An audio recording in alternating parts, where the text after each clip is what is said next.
The Office of the Auditor-General late last week ruled out an inquiry into contracts seen by some as having led to the demise of Hillside Workshops. Concerns were raised during the closure of the workshops. The tendering process for new rolling stock had been unfair. That led to a Chinese company being awarded the work rather than Hillside. The Auditor-General looked into the issue after being asked by Dunedin South Labour MP Clare Curren. Clare joins us tonight to give her reaction to the news. Good evening. Now tell us, why did you raise concerns with the Auditor-General? Well, it just seemed wrong that an overseas company was being given work that could quite easily have been done and should have been done in New Zealand. At the Hillside Workshops we had the skills, we had the workers, and we have an economy that is in need of that sort of boost. And I suppose also because there just was there seemed no intention of taking into account those wider economic benefits to the local economy.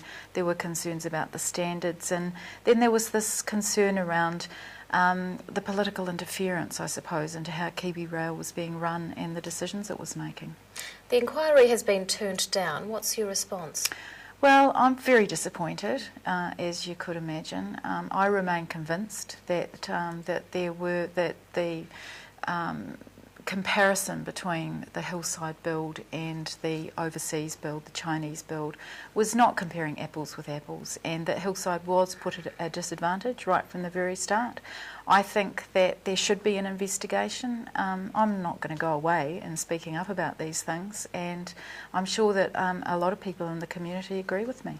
The Kiwi Rail also answered some concerns about the quality of the Chinese products. They've said that China Northern Locomotive had paid for all defects. What's your response to that one? Well, they've never released any information about the extent of those payments, the ongoing nature of them. As I understand it, there are still a lot of defects with those rail wagons and with the locomotives.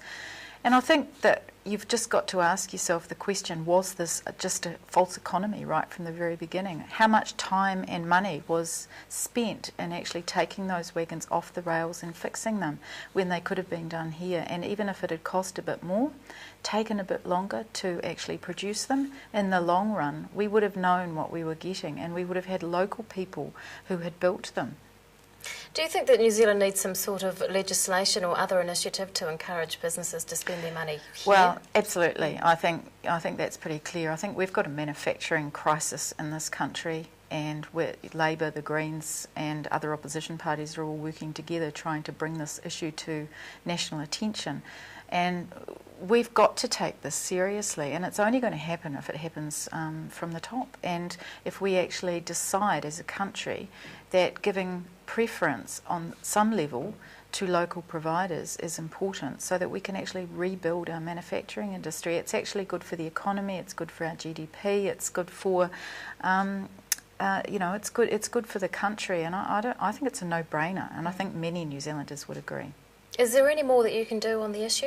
Well, I'm not going to stop speaking up about it. I believe, as I do believe a number of people think, that that there are ongoing discrepancies with the way not only these contracts have been dealt out, but other contracts that the government is involved in.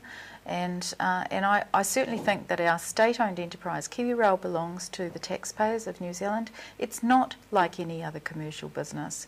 It should have taken account of what was for the good of New Zealand, and I think we've got to keep talking about it.